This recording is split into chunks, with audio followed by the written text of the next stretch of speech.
Kunja Bihari.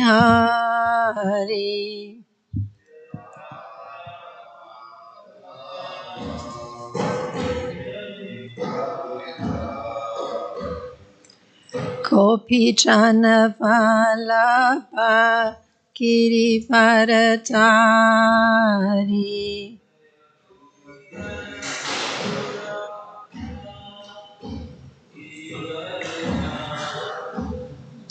Yasodanandana Braja Janaranjana.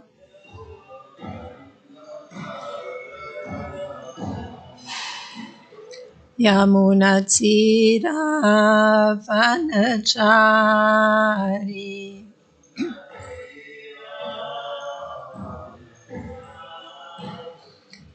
Jaya Radha Madhava Kunja Bihari.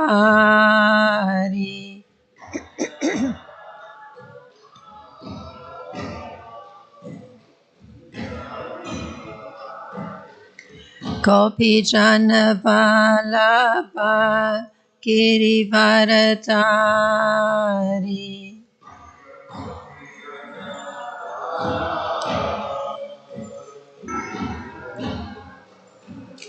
Yasodanandana Braja Janaranjana.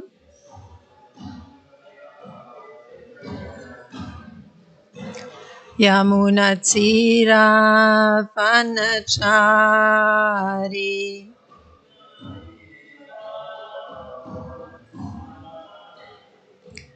Jaya Radha Madhava Kunja Bihari.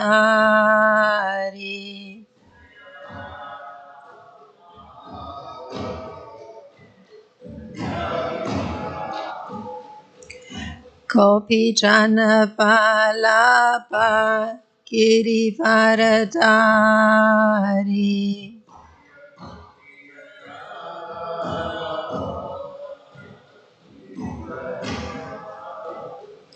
Yasodanandana Braja Janaranjana.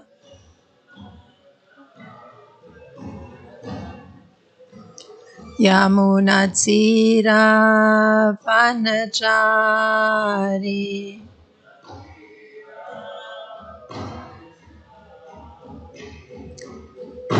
Hare Krishna,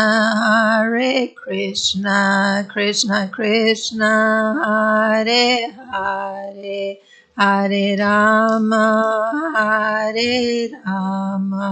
Rama Rama, Hare Hare.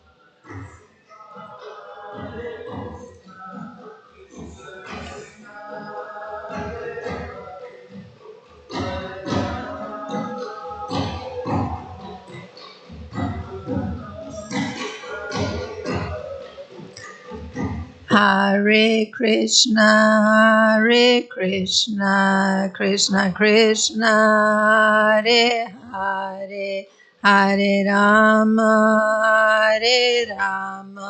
Rama Rama, Hare Hare.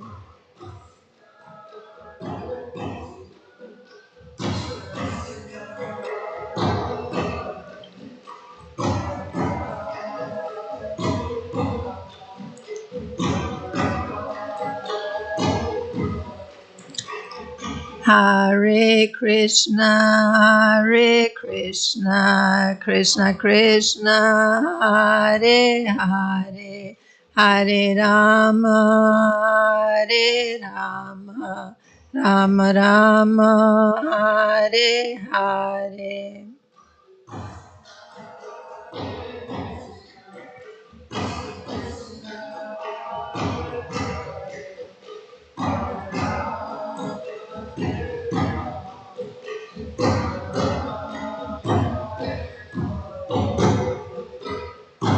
Kishore Kishori ki jai, Jagannath Baladev Subhadra Marani ki jai, Gonitai ki jai, Srila Prabhupada ki jai.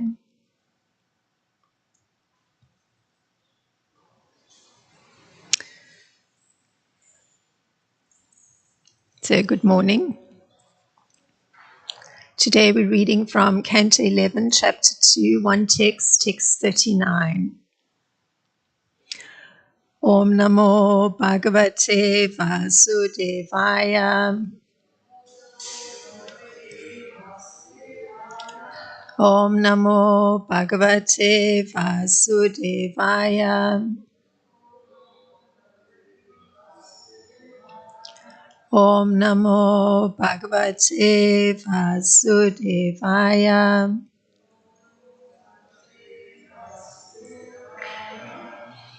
So, text 39. Shrinvan Subhadrani Ratanga Panir.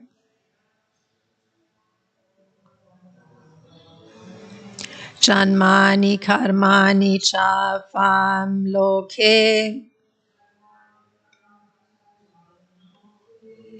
Gitani Namani Tadartakani.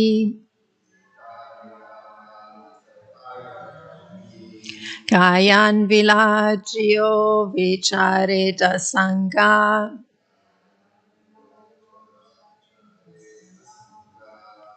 Shrinvan Subhadrani Ratanga Panir.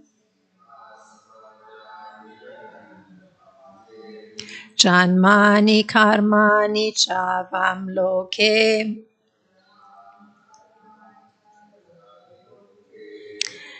Gitani Namani Tadartakani. Gayan Vilajyo Vicharit Asanga. Shrinvan Subhadrani Ratanga Panir. Janmani Karmani Chavam Loke. Gitani Namani Tadartakani. Gayan Vilajo Vicharit Asanga. Please chant.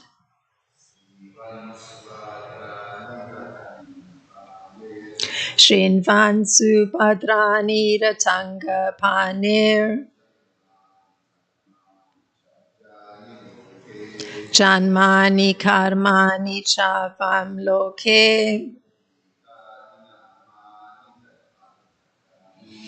Gitani Namani Tadartakani. Gayan Vilajo Vicharit Asanga.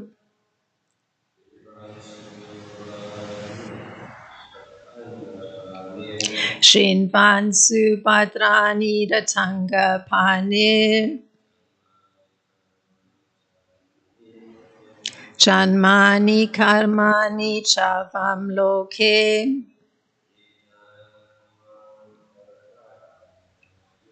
Gitani Namani Tadartakani. Gayan Vilajo Vicharit Asanga. Shrinvan Subhadrani Ratanga Panir. Janmani Karmani Chavam Loke. Gitani Namani Tadartakani. Gayan Vilajo Vicharit Asanga. Shrinvan Subhadrani Ratanga Panir. Janmani Karmani Chavam Loke. Gitani Namani Tadartakani. Gayan Vilajo Vicharit Asanga. Thank you very much for chanting. So the word for word translation, Shrinvan, hearing, Subhadrani, all auspicious, Rata Angapane, of the Supreme Lord, who holds a chariot wheel in his hand, in his pastime of fighting with grandfather Bhishma. Janmani, the appearances. Karmani, activities. Cha, and.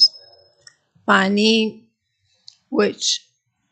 Loke, in this world. Gitani, are chanted. Namani, names. Tadartakani, signifying these appearances and activities. Mayan, singing. Vilaja, free from embarrassment. Vicharet, one should wander. Asanga, without material association. And the translation, this is the BBT translation, so the disciples of Srila Prabhupada. An intelligent person who has controlled his mind and conquered fear should give up all attachment to material objects such as wife, family, and nation, and should wander freely without embarrassment, hearing and chanting the names of the Lord, the bearer of the chariot wheel. The holy names of Krishna are all auspicious because they describe his transcendental birth and activities, which he performs within this world for the salvation of the conditioned souls. Thus, the holy names of the Lord are sung throughout the world. And there's quite a long purport. Since the holy names, forms, and pastimes of the Supreme Personality of Godhead are unlimited, no one can hear or chant about all of them. Therefore, the word loke indicates that one should chant the holy names of the Lord that are well known on this particular planet. Within this world, Lord Rama and Lord Krishna are very famous. Their books, Ramayana and Bhagavad Gita, are studied and relished all over the world. Similarly, Chaitanya Mahaprabhu is gradually becoming famous all over the world, as he himself predicted. Pritivite Acheyata Nagaradi Grimad Sarvatra Prachara Habe Mora Nama. In every town and village on this earth, the glories of my name will be chanted. Therefore, in conformity with the authorized statement of this verse of Srimad Bhagavatam, the Krishna consciousness movement emphasizes the Maha Mantra, Hare Krishna, Krishna Krishna, Hare Hare, Hare Rama, Rama Rama, Hare Hare, along with the Panchatattva Maha Mantra, Shri Krishna Chaitanya, Prabhu Nityananda, Shri Advaita, Gadadhar, Shivasadi, Gaura Bhakta Vrinda. According to Srila Sridhar Swami, this blissful process of chanting the holy names of the Lord without any material conception is called Sugaman Margam, a very enjoyable path. Similarly, Lord Krishna has described the process of Bhakti Yoga as Shushukam Kartum, very joyfully performed.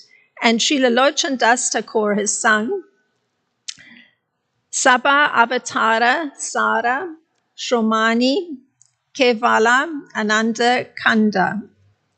Chaitanya Mahaprabhu's process for worshipping Krishna is Kevala Ananda Kanda, simply joyful.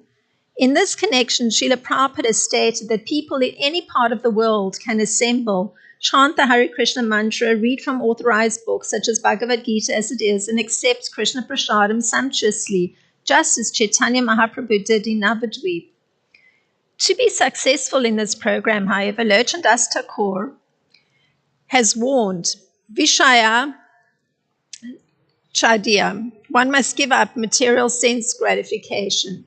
If one indulges in material sense gratification, surely he will be in the bodily concept of life.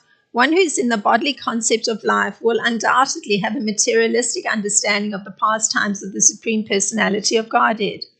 Thus, by considering the Lord's pastimes mundane, one will come within the category of Mayavad or impersonalism, in which one considers the transcendental body of the Lord to be a creation of material nature.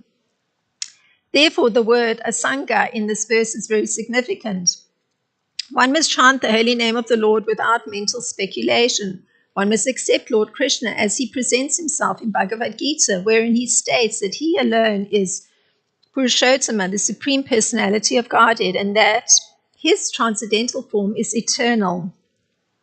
Apisam Abhyayatma.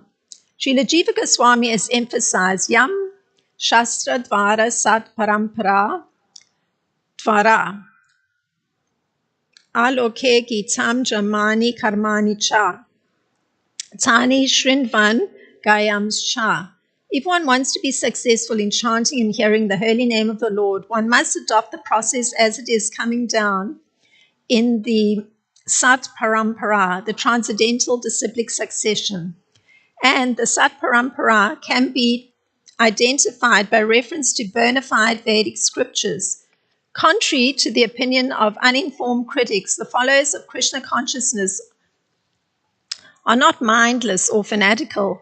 They intelligently follow the system of checks and balances called Guru, Sadhu, and Shastra. That is, one must accept a bona fide spiritual master who must in turn be confirmed by the opinion of great saintly persons and revealed scriptures. If one accepts a bona fide spiritual master, follows the example of great saintly persons, and becomes conversant with authorized literature such as Bhagavad Gita as it is in Srimad Bhagavatam, one's program of chanting the holy names of the Lord and hearing about the Lord's pastimes will be completely successful. As Krishna states in Bhagavad Gita 4:9, Janma karma chame divyam evam yoveti tattvata tyaktva dehum punarjanma mati nam eti sarjuna. One who knows the transcendental nature of my appearance and activities does not, upon leaving the body, take his birth again in this material world, but attains my eternal abode, O Arjuna.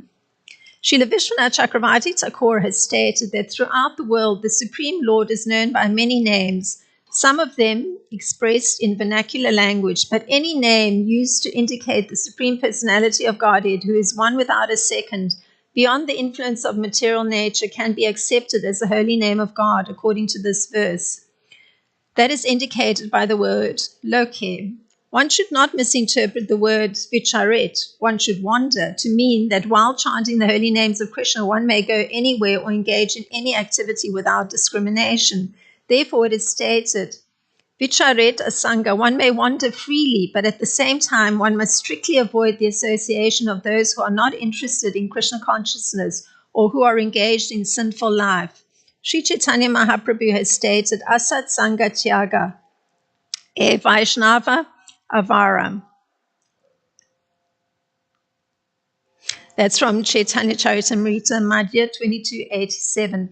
A Vaishnava is known by his complete avoidance of all mundane association. If in the course of traveling and chanting the glories of the Lord, a Vaishnava preacher finds a submissive non-devotee who is willing to hear about Krishna, the preacher will always give his merciful association to such a person. But a Vaishnava should strictly avoid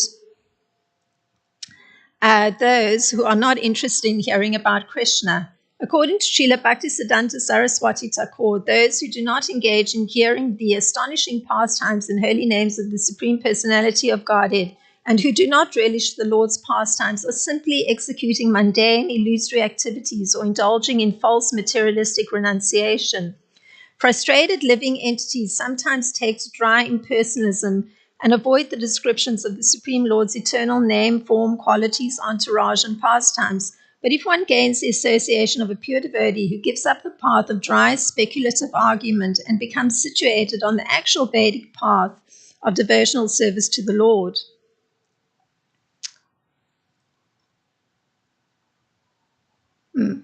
Don't know why the sentence started with but if one. Srila Bhaktisiddhanta Saraswati Thakur says that the word Dvaita or duality expresses the false understanding that some object has a substantial existence independent of Krishna. The Mayavad conception of Advaita, which lacks any spiritual distinctions, is simply another manifestation of the mind's function of acceptance and rejection. The eternal appearance and pastimes of the Supreme Personality of Godhead never contradict the concept of Advaita Jnana or transcendental knowledge beyond duality. Om Jnana-timirandasya Gananjana Shalakaya Chakshurinmilitam Yena Tasmai Shri Gurave Namaha Shri Chaitanya Manopistam Stapitam Yena Bhutale Swam Rupakadamayam Tadati Swam Padantikam Vandeham Shri Guru Shri Yuta Padakamalam Shri Gurum Vaishnavamscha Shri Rupam Sagradatam Sahagana Lalita Shri Vishaka Vitamscha Hey Krishna Karuna Sindhu Dina Bandho Jagat Pate Gopesha Gopika Kanta Radha Kanta Namostute Tapta Kanchana Gaurangi Radha Vrindavaneshwari Vrishabhanu Sute Devi Pranamami Hari Priya Panchakalpa Taribhyascha Kripa Sindhubhyevacha Patitanam Pavanebhyo Vaishnebhyo Namo Namaha Namo Vishnu Padaya Krishna Prasthaya Bhutale Srimati Rama Padaswami Iti Namine Namo Vishnu Padaya Krishna Prasthaya Bhutale Srimati Bhaktivedanta Swami Iti Namine Namaste Saraswati Devi Gauravani Pracharine Nirvishesha Sunyavadi Paschatya Deshatarine Jai Shri Krishna Chaitanya Prabhu Nityananda Shri Advaita Gadadhar Shivasadi Gaura Bhakta Vrinda Hare Krishna Krishna Krishna Hare Hare Hare Rama Rama Rama Hare Hare. So I'll just reread the translation. An intelligent person who has controlled his mind and conquered fear should give up all attachment to material objects such as wife, family, and nation, and should wander freely without embarrassment, hearing and chanting the names of the Lord, the bearer of the chariot wheel. The holy names of Krishna are all auspicious because they describe his transcendental birth and activities, which he performs within this world for the salvation of the conditioned souls. Thus, the holy names of the Lord are sung throughout the world. So, in referencing Srila Jiva Goswami from Kramasandarbha, he actually states that yesterday's text 38 and today's text 39 describes what to do after one has accepted bhakti and one is engaging one's body, mind, and words. So that bhakti, or devotional service to the Supreme Lord, is elaborated upon in this text. So it can be summarized in this way. So very short summary of the translation of the text using the words of Srila Vishwanath Chakravarti Thakur is the following. One should sing the names of the Lord, which describe him in different languages, and hear about his birth and activities through scripture and disciplic succession, and which are sung by all people, even ungrammatically, singing and chanting, devoid of attachment to anything else, asanga, he should wander around. So that was the wording for this text from Srila Vishwanath. So I'm going to look at it from his perspective. So these words that we're hearing today, they're the words of the Yogendras when they're speaking to King Nimi. And in the beginning of the speaking of the 9 Yogendras, it was mentioned that Kavi was the first speaker, but thereafter it wasn't mentioned which of the Yogendras is speaking. So I'm not certain which of the Yogendras is speaking these particular words, or if it's Kavi who's continued, I do not know. So these words of the Yogendras are to King Nimi, and it's recounted by Narada to Vasudeva. So they're in response to King Nimi having asked a question about devotional service to the Lord. So that was his question. He wanted to know about devotional service. So hence all these verses are particularly dealing with devotional service to the Lord. So this hearing about the birth and activities is pivotal or the birth and activities of Lord Krishna is pivotal in that one who can understand the truth of the appearance of the Supreme Personality of Godhead is already liberated from being enslaved to material influences. So it's quite an extraordinary thing to actually be accepting and understanding that this is factually so, the appearance of the Supreme Personality of Godhead. So it means that one is getting freed by having that kind of acceptance. One is getting freed from being enslaved to material influence, because there's constant material influence upon us. But having that inroad, that understanding, is already freeing us from that material influence. So the reason that this is so is that the appearance, birth, and activities of Lord Krishna are all transcendental to a material reality. And the understanding of that transcendental reality makes one eligible to be transferred to the spiritual world.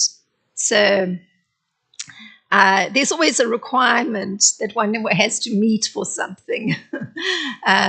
If one wants to go on a trip, one has to meet the requirement of making a visa application. So this particular requirement, you could say, for being transferred to the spiritual world has that requirement is hearing about the birth and activities of Lord Krishna and understanding that reality. So Lord Krishna explains it this way. So we're going to look at, because the whole emphasis is on trying to understand, so we're going to try and understand. So Krishna explains it this way, and he puts it this way: one who knows the transcendental nature of my appearance and activities does not, upon leaving the body, take his birth again in this material world, but attains my eternal abode, O Arjuna. So there's a life of eternality awaiting one. So that's from Bhagavad Gita 4:9. So it means that hearing about Krishna's birth in disciplic succession, because the knowledge has to be very perfect, so has to be coming in disciplic succession. It allows one to turn one's attention, just understanding that, to Srila Prabhupada, how he explains the said birth of Lord Krishna. And this is how Srila Prabhupada explains it. The Lord's appearance or birth is not like that of an ordinary man who's forced to accept a material body according to his past deeds. And Srila Prabhupada adds, he appears out of his own sweet pleasure. So already you're getting a distinction being made of Krishna's birth is not like an ordinary person's birth for two reasons. The ordinary person is forced to accept a particular kind of body according to actions he's performed in a previous life. But in the case of Lord Krishna, it's actually he's appearing out of his own sweet pleasure. He's finding it pleasurable to appear. So that's Srila Prabhupada explaining the birth of Lord Krishna. And that description is as follows. So this is coming from Krishna, the Supreme Personality of Godhead, in chapter 2. Krishna, the Supreme Personality of Godhead, thus entered the body of Devaki from the body of Vasudeva without being subject to any of the conditions of an ordinary living entity. Since Krishna was there, it is to be understood that all his plenary expansions, such as Narayan, and incarnations like Lord Nrsimha and Varaha went with him. They also were not subject to the conditions of material existence.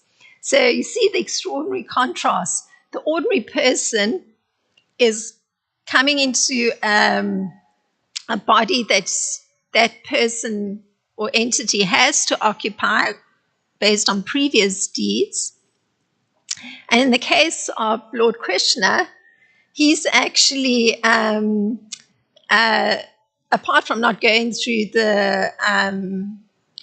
all the physical aspects of taking a material body, he doesn't do that. He's actually arriving within him are all his expansions. So all the various other spiritual bodies already with him when he's arriving in the one form. So quite a contrast to a regular person or a regular entity. So there's another section, I didn't come across it, but I just recall it, that there was a transference from Vasudev's heart to the heart of to the womb of Devaki. So Lord Krishna gives the response of many to his birth. So because Lord Krishna is considering how his birth is actually viewed, and he understands how it's usually viewed. So he states it clearly. Fools deride me when I'm descending in the human form. They do not know my transcendental nature as the supreme Lord of all that be. So that's usually how a human being is seeing the birth of Lord Krishna. It's like, what does it matter? It's just another person. Not understanding his transcendental nature as the supreme Lord of all that is existing. So the acts that are performed by Lord Krishna cannot be performed by material bodies. He is that supreme will and background of the material manifestation. That's how it's actually put. He's the one who's willing everything to happen, and he's allowing for things to take a particular form, shape, etc. It's actually his will that's creating the whole material manifestation. So the material nature, this is how he explains it, because we're trying to understand, and this is Krishna explaining, the material nature, which is one of my energies, is working under my direction, O son of Kunti, producing all moving and non-moving beings. So he's directing everything. Under its rule, this manifestation is created, annihilated again and again. So everything's under Krishna's direction. And that particular statement of Lord Krishna is from Bhagavad Gita 9:10. Mai dakshena prakriti suyate sachacharam hetunanena konteya jagat viparvartate. So Lord Krishna, whose every wish is fulfilled, glances upon material nature. He just has to glance, look at. And in accordance with the previous karma of the spirit souls, he creates the universes of all these moving and non-moving beings, just by looking, glancing quickly. So quite extraordinary. So at the time of his birth, and this is because we're trying to understand, because that was what was indicated by the 9 Yogendras. Understanding his birth is so important. So at the time of his birth, this is again a description coming from Krishna, the Supreme Personality of Godhead, in all directions, east, west, north, south, everywhere, there was an atmosphere of peace and prosperity. There were auspicious stars visible in the sky and on the surface of the earth in all towns and villages and pasturing grounds, and within the minds of everyone, there were signs of good fortune. So this is with the appearance of Lord Krishna, how everything is transformed. There's a sense of great peace and prosperity in every single place, in every single mind of every single person on the planet. So just to understand the extraordinary nature of his birth or appearance. So apart from understanding the birth of Lord Krishna, there's the direction given by the Yogendras to sing his names. So there's something I came across, and it's not mentioned where it's been drawn from, but it comes from, there's a very nice book, Chanting Hare Krishna, which is a compilation of Srila Prabhupada's teachings. So I found this very nice directive. So it kind of helps to fuse the two ideas that are being presented by the 9 Yogendras. The one of understanding the birth or appearance of Lord Krishna and also chanting his holy names. So here's this particular statement. The holy names, character, pastimes, and activities of Krishna are all transcendently sweet like sugar candy. Although the tongue of one afflicted by the jaundice of avidya, ignorance, cannot taste anything sweet, it is wonderful that simply by carefully chanting these sweet names every day, a natural relish awakens within the tongue, and his disease is gradually destroyed at the root. So very extraordinary. So again, that's from Chanting Hare Krishna, Srila Prabhupada's teaching. So the reason, once again, is that his pastimes and his quality and his holy name are all of a particular nature. And that nature, his name, his pastimes, his birth, what we're hearing about his birth, is of the nature of being the absolute truth. There's beauty and there's bliss. So, I mean, you know, one hears about the birth of someone's child and one thinks, oh, this is wonderful. And one's so happy that it's an entity that's come and it's an entity that arrived in a particular situation that's correct for that entity. But there's never that understanding that there's complete beauty, there's bliss, spiritual bliss in the arrival of that entity. So quite different to just hearing about Lord Krishna's arrival and the whole atmosphere that's transformed for everybody in the whole world. So although there's this kind of disease of ignorance, that's how it's actually put. Everyone's actually got a kind of disease. And this disease, it prevents this ability to relish the transcendentally palatable, staying within the metaphor, name, form, and quality and pastimes of Krishna. But if with great care and attention one takes to chanting the holy names and hearing Krishna's transcendental pastimes, the ignorance will be destroyed. And the tongue will be enabled to taste the transcendental sweetness of the nature of Lord Krishna and his paraphernalia, everything that accompanies him. So in this way, there's a recovery of spiritual health by this regular cultivation of chanting and hearing the pastimes of Lord Krishna. So a person can come to perceive a new spiritual reality and understand the meaning of Lord Krishna's birth and the sweetness of his holy name. So it's not immediate, and it's not that a person's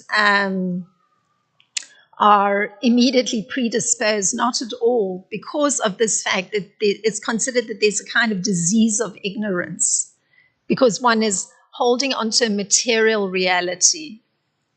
But there's the solution, where one actually can come to taste the transcendental sweetness of the nature of Lord Krishna. Is particularly taking up the chanting of the holy name and hearing about his birth or other activities. So a contrast can be made between a man in the material world who takes an interest in a materialistic way of life. So the man in the material world who's taken an interest in materialistic life, he can consider to be in a completely diseased condition. So the normal condition is to remain to be an eternal servant of the Lord. That's the normal condition. And the person who puts his faith in Durashraya, so that path, becomes the candidate for, and this is the term that's used by Srila Prabhupada, having hope against hope, that one will actually attain that kind of understanding of Lord Krishna. So in the material world, the idea is to, if a mistake is made, usually one, in trying to correct that mistake, one makes another mistake.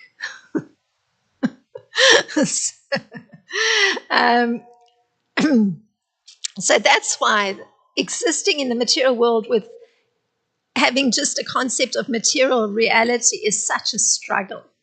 There's nothing to hold on to. There isn't a higher reality to grasp that allows one to actually understand how to navigate properly. So by taking to the direction of the Yogendras, as in this verse, one can be happy, being cured of this material disease or the disease of materialism. So one is cleansing one's consciousness.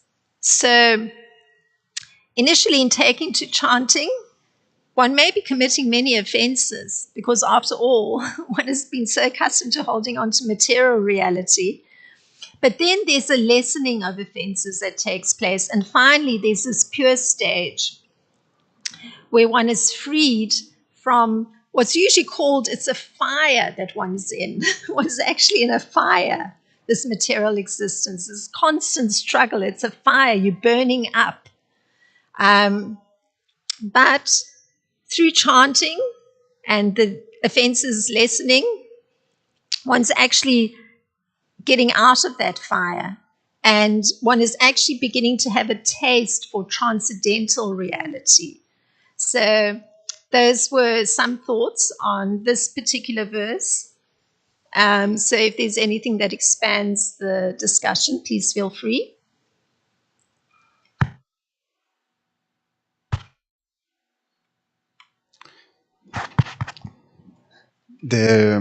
There were two things in the verse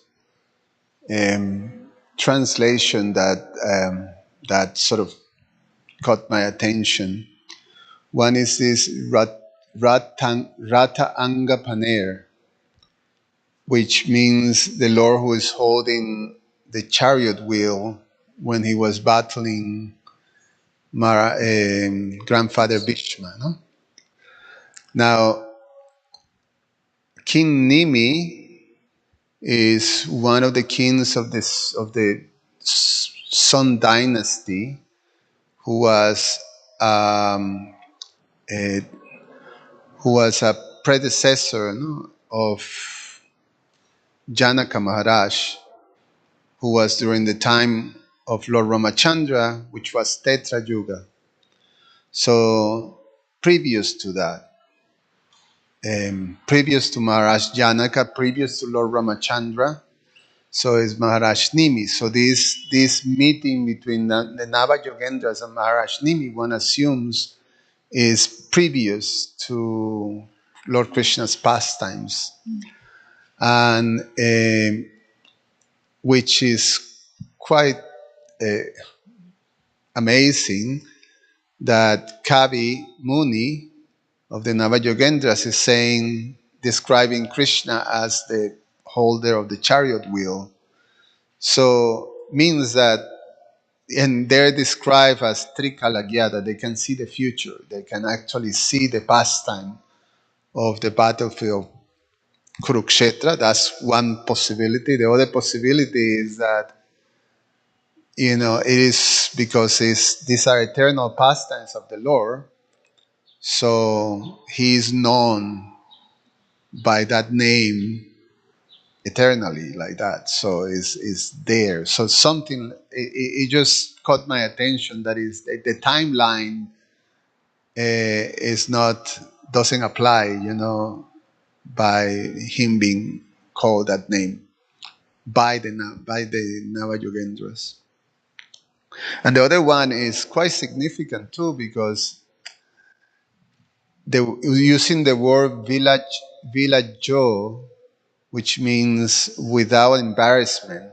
So one should go on and chanting, move all over the place chanting, which means, it's almost like talking about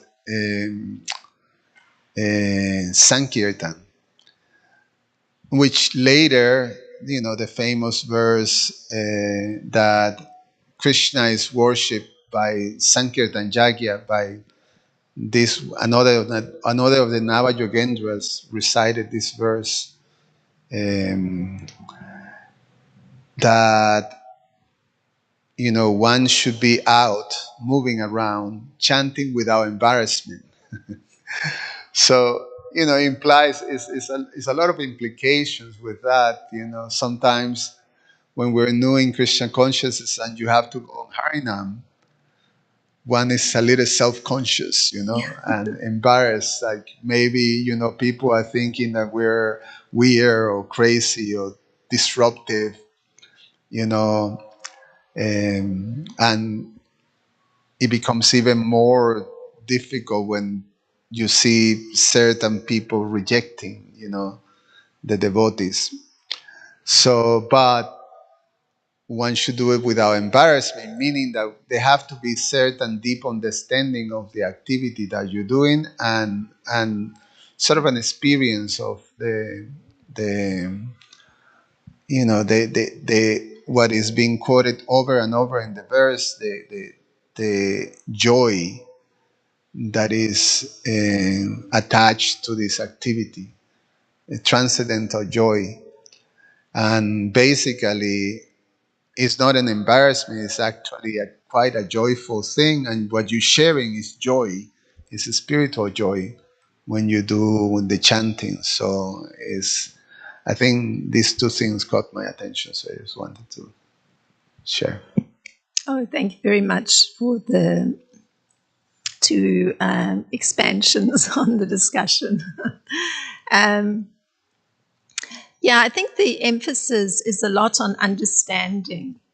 So when one's approaching a transcendental activity, it shouldn't be a blank mind. It should be approaching it having some understanding of what it is that one's engaging in. So generally, like we regularly do Harinam downtown in Chicago. And recently it was interesting because the date chosen happened to coincide with the Lollapalooza event. So what was happening was that the Sankirtan party was moving in one direction and coming from the opposite direction were all the persons heading to that event.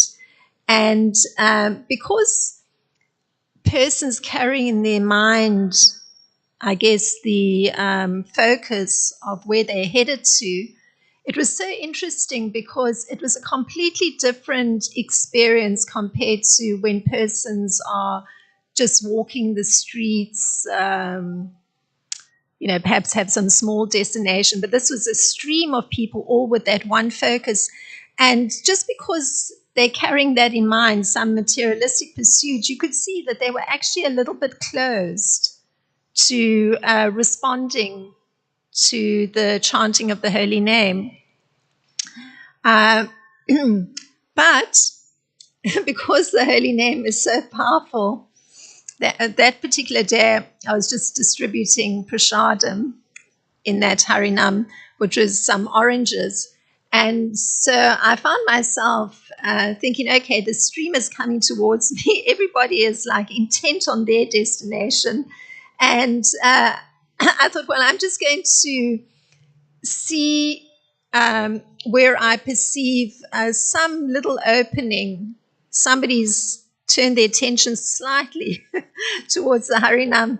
And indeed, actually, just following that process, the persons who received the prasadam actually were profuse in their gratitude. So the holy name is so powerful. And if one, like I was thinking about it that day, because I was very intent on providing something that was of had a transcendental quality to it, meaning that orange that was going to be handed over to somebody, and feeling very happy to be able to perform that service. It led to the correct response on the part of people, even in that focused, being part of a focus stream heading towards one sort of materialistic kind of concert that was going to be happening. So, yeah, the holy name is very powerful, and it actually cuts through even a kind of strong mental intent that's of a completely material nature. And so if one's performing some transcendental activity, having an understanding of what one is doing is, I think, the key in being able to cut through the material focus of people. So it's all on a very subtle plane. It's not that I was saying any words, but the strong understanding and, I guess, care on my part to helped the exchange be such that it was actually joyfully met even. Yeah, I was gonna add that this performing Sankirtan without embarrassment. The you know Especially with book distribution, that you have to be um, basically stopping someone and trying to give them a book. Um, and in general, when you do book distributions in areas that are highly materially absorbed, then it's easier to be dressed in the same way that they people dress. So we put regular clothing. Back in time when I joined, devotees used to put a wig. The brahmacharis used to put a wig. uh, to facilitate. I remember going, to World Trade Center or to Penn Station, and we naturally will be dressed, in a regular clothing, not dhoti, and so to facilitate, because there's certain idea that people are gonna think I'm weird, and therefore they're not gonna stop. So it's already inbuilt there, just following something that you mentioned, Um, and then you see, say, Vaisheshika Prabhu, you know, he is like perfectly dressed, as a Vaishnava, bright tilaks, perfect shaved head, perfectly ironed. He is, very tall and very handsome and very, no one can miss him. Like this devotee, and everybody stops and everybody takes books. So the idea that, you know, I will say that that's a perfect example of Gajan Villaggio, that glorifying the Lord without embarrassment, without any concerns, external concerns. And it's possible when you have that consciousness that, the joy of distributing the book, and then you can sense that with, such a personality like, you, your Guru Maharaj. And he teaches us how to do that. Yeah, and it's quite extraordinary, and it's that exactly. So it's possible. Same with Harinam, with any type of outreach. Sometimes we're concerned that we have to be, to facilitate the connection with people. We have to be showing them that we're like, like that. So we tend to hide, our tilak. We tend to hide our dhotis and our saris, and to connect with people. But it's not necessary if you actually share the spiritual culture of Krishna consciousness from the plane of joy. It's joyful, and when sharing that, we're sharing the joy of the life of Krishna consciousness. And people do respond to that. So Yes, because it becomes on the heart level. That's what the response is to. So it breaks down that barrier of perhaps external difference, meaning what you were describing of the devotee perfectly attired in devotional attire. Yeah, that difference gets broken down because it's on a heart level. The wanting to give, understanding what one is giving, and the person's, feel that emotion of intelligence, care, happiness on the part of the person that's giving. So naturally, all those emotions coming the way of the person, naturally the heart has to open up a little bit. So, yeah. Yeah, one time we had Vaisheshika Prabhu come to give a training on book distribution, and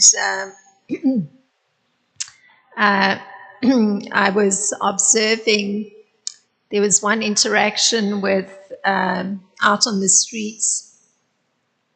So there's one interaction. There's a Chinese family coming along, completely absorbed in their particular world, and Vaisheshika Prabhu opened up a very sedate, quiet Chinese family to becoming exuberant about receiving a book.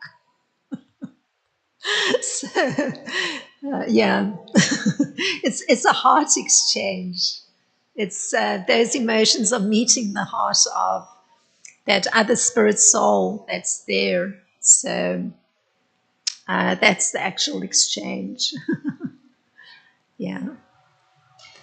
So thank you very much for your very kind attention. Srila Prabhupada ki jai, Srimad Bhagavatam ki jai.